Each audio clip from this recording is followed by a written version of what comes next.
What up, everyone? This is Jack Slater, aka the Comic Outlaw. And let me tell you something, brother. When you're down with the N.W.O,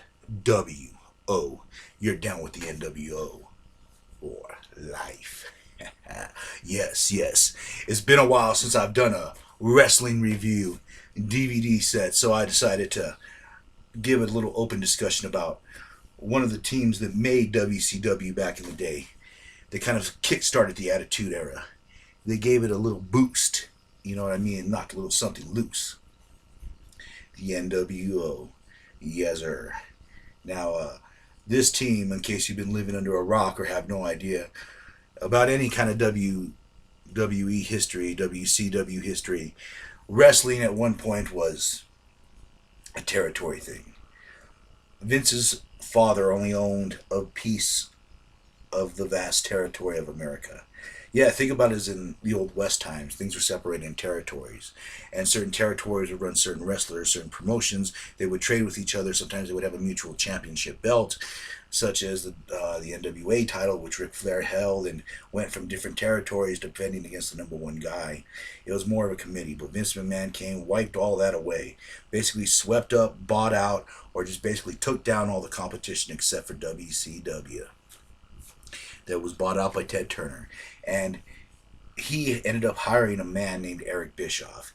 And Bischoff, through DDP, would end up contracting a man named Scott Hall, who was Razor Ramon back in the day when it was the WW blank. I guess you can't say or, mention WWF. But Razor Ramon was part of that group. Part of the new era, I guess. It was more cartoony. He did really well as a bad guy. He was the bad guy. He had more of a Scarface attitude, which Vince claims that he stole from them, but I say nay. Before that, he was known as the Diamond Stud, a DDP creation from the Diamond Mine. And he had the toothpick, he had the hair, he had a lot of it going for him, he had a lot of the flair. So I look up the Diamond Stud and tell me that's not a prototype of Razor Ramon. So don't give me that shit, Vince, that you created that all by your lonesome. Diesel, yes. Diesel, I will say yes. You created that one, buddy. But the Diamond Stud, look it up. There's a little bit of history for y'all. Anyways, Scott Hall ends up coming over, and he gives that famous speech in '96 going, "You know who I am, but you don't know why I'm here." Eric Bischoff had taken this a company within the company idea from a New Japan wrestling group, and he kind of translated it very well. And it was actually Larry Sabisco, Scott Hall credits for him coming through the stands, the stadium, coming through the fans instead of coming through the entranceway like they were originally going to do. So Zabisco was instrumental in giving them that little boost. So I thought I'd throw that little fun fact out there if you don't religiously watch the DVDs as much as I do. So Hall came in, and then Kevin Nash, a.k.a. Diesel, came in. This was after their infamous curtain call when the Clique said goodbye to each other. And later on, they ended up jumping. They ended up being the big heel team. They ended up getting very popular. They were feuding with Hogan. Well, not really Hogan so much. They were feuding with Sting, Luger, basically just crapping on anyone in WCW. Then they had the infamous Bash to the Beach match. Hogan ended up betraying WCW. Gave Macho Man the leg drop, which I saw coming. I mean, like, if you watched all the crap between the Legion of Doom, him getting shaved, his mustache getting shaved, him wearing black clothes, it wasn't much of a, oh yeah, he's a bad guy. I was like, okay, well, that's believable. But anyways, they were the foundation. And Hogan would go on to beat the Giant, Paul White, the Big Show. At this point, he's very young. He takes the title, they spray it with the N.W.O symbol, and they're off.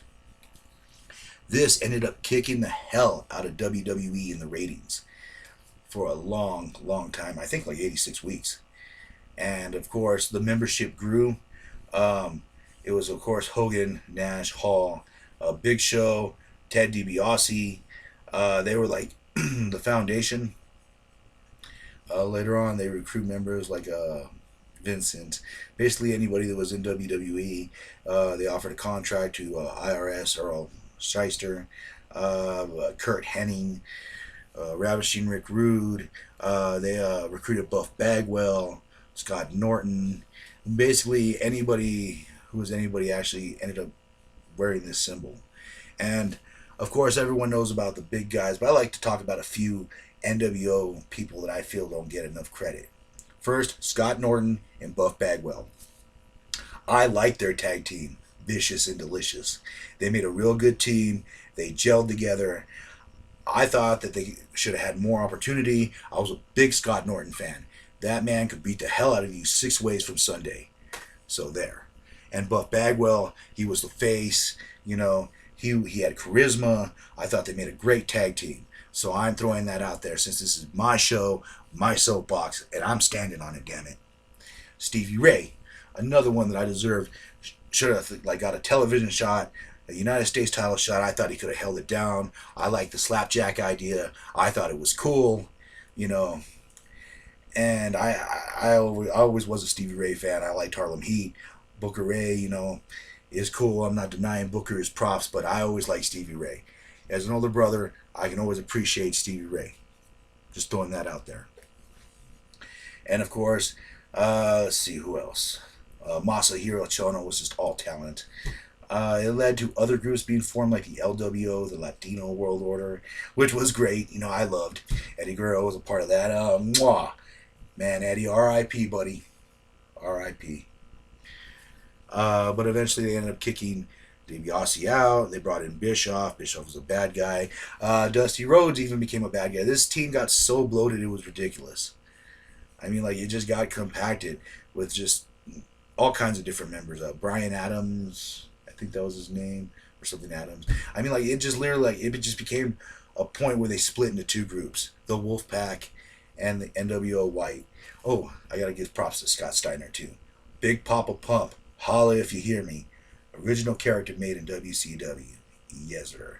But they were split into two groups. Nash was on one side, Hogan was on another. This was said to due to backstage politics between them, since Hogan had a ironclad contract and creative control. Nash was a booker for a while, and it just they had problems between them. There was a war for Scott Hall, which was an interesting storyline where Hall became a drunk, last call Hall, which he ends up ralphing on Eric Bischoff, which I thought was all kinds of funny. Oh yeah, Six. I liked him. I thought he deserved more than what he got there. I thought if he had more TV time, he could have had a great run with that Cruiserweight title. It's interesting that he's both on DX and NWO, so he's another one that I'm going to throw out there. And of course, you guys got comments. Let me know, this has some good matches in it. Steiner Brothers versus, of course, the Outsiders, Hall and Nash. Let's just crack it open. Oh yes, Roddy Piper and Hogan, which was one of my favorites. It's actually in this. When Piper comes out and talks to Hogan, that feels so real. You could tell the animosity, the rivalry that they've had between them. You could feel it. It was palpable. Wonderful. But as we do, let's just give it an inspection here. NWO on all the, of course, DVDs. And let's see what else we have. Oh yeah, Hulk Hogan, Dennis Rodman versus Luger and the Giant. Rodman was a member of the N.W.O, and that led to a great feud with him and DDP and Karl Malone, which was just all kinds of awesome. I highly recommend that. Giant versus N.W.O. A lot of these were crap finishes. I'm going to let you know now, the NWO, they call it the Dusty Rhodes finish, where someone comes in and cheats. The title still belongs to the bad guy. This, of course, where Goldberg ends up getting shocked by Scott Hall and loses his title to Nash. A lot of things happen where the NWO kind of destroyed themselves. Goldberg sort of helped with that, too. They were billing him as a monster face. He got into a situation with them where off script he cracked the limousine window and ended up cutting his arm. They had to let that whole storyline go. They did the infamous finger poke of doom. Hogan versus Nash, Wolfpack versus Hollywood, pushes him over, covers him. That was considered the low point and probably the downfall of WCW, and as well as the NWO. Let's see. Now, something here they actually I like, and they don't mention it enough, is the feud between DDP and the Macho Macho Man, Randy Savage. Oh, yeah. Yeah, so don't freak out when I talk about this, man. They mentioned this in the DDP one, which I will be covering. Uh, I loved the feud between Macho Man and DDP. Those men beat the hell out of each other. And anything with Savage in it is just good. He was a member of the N.W.O. Both teams, he went back and forth. As a lot of them did. There was a lot of backstabbing, a lot of betrayal. It became real hard to follow after a while. But he was definitely one of my favorites. He won the title. Hogan ended up screwing him. Hogan ended up screwing a lot of different people at this point. And yeah, it just got too bloated, too big. They did a revamp where they got the band back together where Jeff Jarrett was kind of the leader. That was sort of interesting. It was more of a silver and black. I think it was cool for what it was, but it wasn't the N.W.O. And you could tell the guys were just waiting out their contracts. And it had just became a monster that ended up consuming WCW. And they just never really seemed to capture the same kind of magic afterwards. But this is a great DVD. The documentary is really cool. They use snippets of it every now and again. Worth the watch. Has a lot of the little interviews, the vignettes. Shows you how the vignettes came together. You get to see the Giant, young. You get to see classic Steiner Brothers. They talk about their pay-per-view sold out. And, of course, the little confronts Roddy Piper's in here, too. A lot of good stuff. I like to say that Bret the Hitman Hart got screwed on that.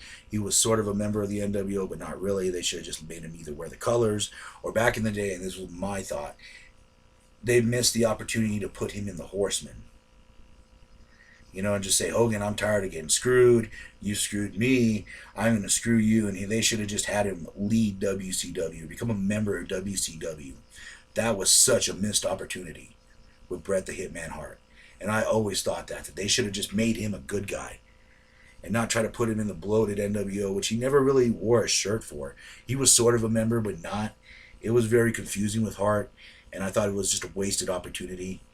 And furthermore, I recommend the DVD. I look it up, check it out. Boys in the back. There's talks about who, if they bring the N.W.O in, who's going to be a member of that Hall of Fame. Should it be the original three? Should it include Six, X-Pac? Should it include the Giant, the $1 Million Man? Where do we draw the line? But that's my review of the N.W.O. Leave your thoughts. Tell me, who would you want to be or see in the N.W.O Hall of Fame? Who? And as always, this is the Comic Outlaw. And I will catch you on the flip side. And I'm always going to be here running this channel for life. N.W.O, baby.